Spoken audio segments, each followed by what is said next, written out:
One of my best friends lives in a different country. We met years ago online and have talked almost daily to what is approaching a decade. We have both flown back and forth once or twice a year to see the other and hang out, and we've always been there for each other's big moments. She found out last year that she is expecting her first child, and it was amazing news for us all. I was so happy for her to start the family I know she's always wanted with her husband. She came to visit a few months into her pregnancy and asked me to be the baby's godmother. I was over the moon. While we live an 8-hour plane ride from each other. I do have a job that gives me decent vacation allowance and deals with certain airlines that makes visiting manageable. I knew that I could be there for her, and told her that whenever she was ready for someone outside of the family to be there, I would make the trip. Last month, she had her baby shower. And I only found out when I saw on Instagram a mutual friend who lives in the same city as me, had surprised her at the shower. I hadn't been invited. I was a little hurt and surprised, but it was the busiest month of the year for the company I work for, and I knew she knew that. So I figured that could be the reason, sent my gift by airmail and said congratulations. However, now she's reached out to me, and told me that she has asked another friend, the same person who went to the baby shower, to be the baby's godmother, and that she only wants her child to have one. I felt like I'd been punched in the gut. I was heartbroken, and felt a bit betrayed. For 6 months I have been excited to take on the role. My own godmother lives in New Zealand, and has done for most of my life, so I knew it could work. Knew how to stay in contact and be a part of the child's life while living in another country. But now she's taken back her offer, and chosen someone else. I wouldn't be so upset if she had chosen someone who lived closer. But she has replaced me with someone who lives in the same city as me, so it's not a distance thing. We have been friends for years. I have been there with updates, support and love her whole pregnancy. And at no point was there any clue she had changed her mind, until the baby shower a few weeks ago. I don't know if I should confront her, tell her I'm hurt, or just accept her decision. It's her baby. And I would never want to force her into a decision she wasn't happy with. I just don't know what to do or say to her now. I want to let her know I'm sad that I'm missing out, but I don't want to sound like I'm whining. And I want to know why she changed her mind, but I'm scared the answer will just upset me. I'm 23. I've known I was adopted all along. For whatever reason, I became obsessed with learning more about my birth parents at age 13. I was told all my life that my parents met both of my birth parents before I was officially adopted. My mom was white from South America and my dad was white from Italy. They specified these two locations to explain why I had tan skin. As I was growing up, certain things about my physical makeup made me more curious about my birth parents. My hair was kept short as a kid, but as a teen I wanted to experiment. I grew it out and it grew out curly. Big curls, but still curly. This upset my parents, so they asked that I not grow it out. When I moved away for college, I began to let it grow again. I met my girlfriend in school. She is Black American, so she also helped me care for it. She once braided my hair before I FaceTimed my parents, who lost it on me for wearing it that way. Throughout my time in school I still searched for my birth mom, but would always come up empty. My girlfriend hinted that there must have been a mistake with the information. Even down to the name my parents claimed I had before they adopted me. She gifted me a DNA kit on my birthday that I didn't get around to until the lockdown hit. I didn't think anything would come of it because my parents weren't American, so I didn't know if it would work that way. So I sent it out of boredom and got my results weeks later, which have changed everything. I'm Black and Middle Eastern. I have light skin and my curl pattern is so loose that I hadn't considered it a sign before.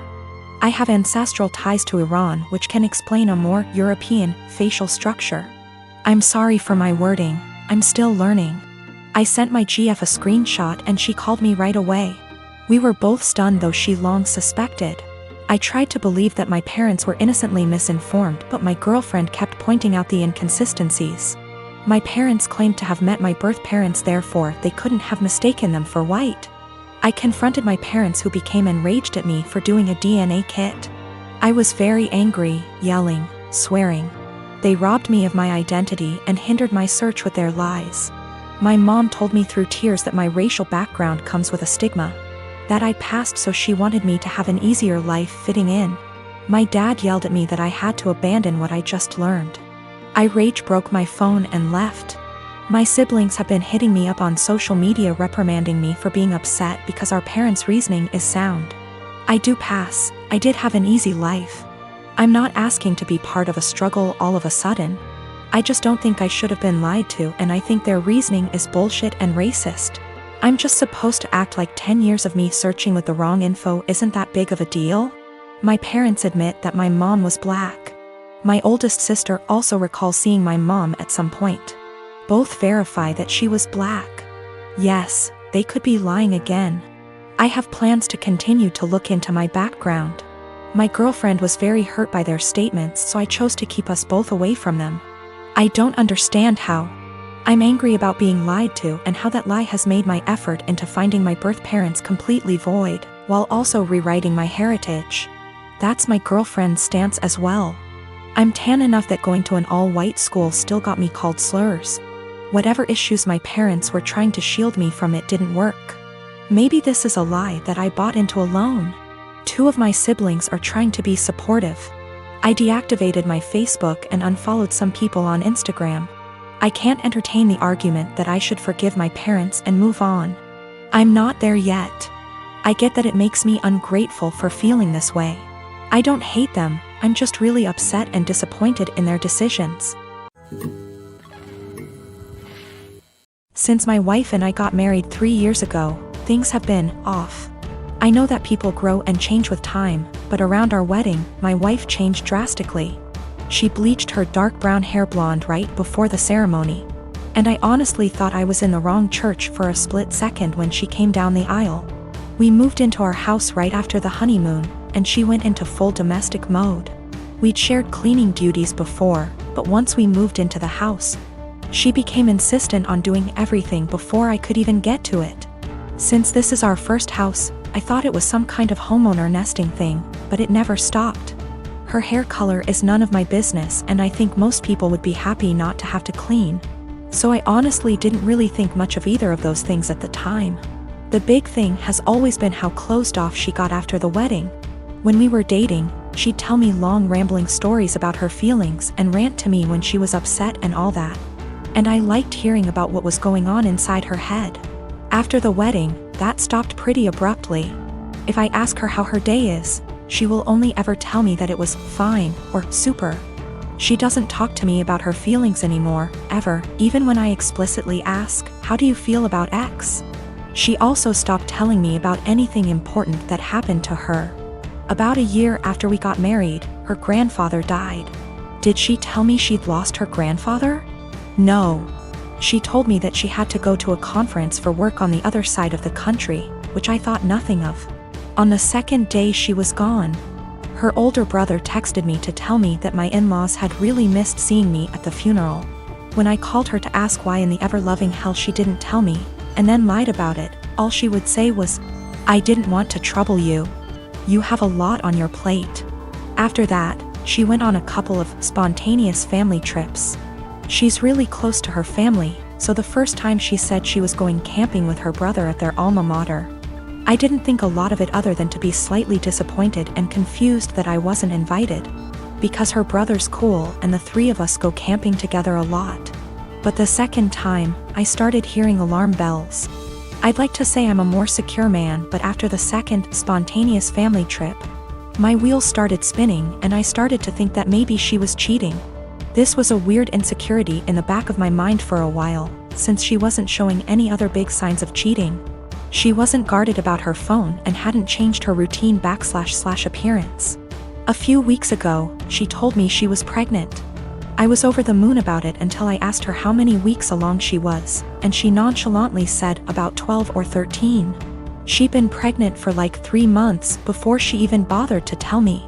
She's not really showing at all, and she doesn't usually drink, so I had been completely in the bloody dark. I honestly hadn't even suspected. That was kind of it for me. I was sure she was cheating, and that it wasn't my kid. I thought there was no possible way that a woman would keep her pregnancy a secret from her husband for 3 months. So I snooped. Yes, I know I was wrong, but I wanted proof that she'd been having an affair before I moved out. One of my best buddies from college is a divorce attorney, and when I asked him what I should do, He sent me the info for a keylogger. I installed it on my wife's laptop and was prepared for the worst. Now, I feel like what I found is somehow worse than her cheating. I didn't find any steamy messages, but I found out that she keeps a diary in a Word document that she writes in every day. I know I should have just stopped once I knew she wasn't cheating, but once I saw my name in her diary, I couldn't stop. I read all of it. All 7 separate documents, going back to way before we'd even met. Turns out she's not cheating. She's depressed, hates herself, and has absolutely no trust in me. All of the stuff I've been confused and bothered by has some kind of sad, self-loathing explanation. She hates having blonde hair, but she writes, "I know he'd divorce me if I went back to being a brunette. Because wives are supposed to be blonde almost every week. The wives are supposed to be thing is tangled up in everything." She thinks wives are supposed to be quiet, which is why she doesn't talk to me anymore. She thinks wives are supposed to make things easier for their husbands, not harder. Which is why she didn't tell me when her grandfather died. It just goes on and on and on. She didn't tell me when she got a huge promotion and a raise because he'd leave me in a heartbeat if he knew I made more money than he does. Men can't handle that. It hurt to know that she thinks of me as some kind of one-dimensional 1950s husband. And I've been racking my brain to think of anything I could have done to make her think this way. What I can't handle is that she'd lied about the big stuff. I honestly don't know if I can forgive her for not telling me about the miscarriages. The spontaneous family trips were actually her miscarrying 2 of our children, one at 5 weeks, the other at about 10. She went and stayed with her parents while she was recuperating, and her brother and sister came to support her. But not me. I didn't get to be there for her, because she thinks I would leave her immediately if I knew that she'd killed our children. She's convinced that she caused both miscarriages because she smoked pot for a long time before we got married. For what it's worth, it sounds like her family tried both times to get her to tell me, but she wouldn't. She finally told me about this pregnancy because her parents threatened to tell me she didn't. I'm just absolutely confused. I don't even know what to think right now. I'm just so baffled because everything she says about me in her diary is insanely nice. She goes on for pages and pages about how much she loves me and how she thinks I'm her soulmate and how she would do anything for me. I just can't understand why she thinks that I would leave her. Knowing that she's spent the last 3 years walking on eggshells around me, convinced that I would leave her at the drop of a hat is just so confusing and awful. I feel like our marriage is some kind of lie. The woman I thought was self-confident and ready to take on the world is actually full of self-loathing and really, really depressed. I don't know her at all. She's been suffering silently with depression long before we met. She has no faith in me, no trust. She thinks that every hug and kiss I give her and every "I love you" I say is a lie. I just don't know what to do. She obviously needs serious help, but I don't know how to get it for her. I can't tell her that I read her diary. If she has zero trust in me now, I can't even imagine what she'd think if she knew if I read 6 years worth of her private thoughts. I feel like I need to get my in-laws on board somehow, but I don't know what to say to them. I know I can't ignore this, but I feel like any move is the wrong move. I am living with my family. It's me, a 15-year-old girl, my twin brothers who are 17, and my parents. My dad cusses a lot, and so do my older brothers. But apparently the standards are different for me. My dad overheard me saying a couple cuss words when I was on the phone with my friends, and he got mad at me for my language. And for how trashy and unladylike it was. This wasn't the first time he called me, and only me, out for bad language. But it was the one that frustrated me the most because I could tell there was a double standard. I thought of calling him out on his language and hypocrisy, but then I had a different idea. I said that, yeah, it was a bad habit I was forming and didn't want to make a pattern, because if I got in the habit of cussing a lot, that wouldn't make me come off well when I start getting jobs or going to college. And as I was growing up, I wanted to learn how to speak respectfully and intelligently.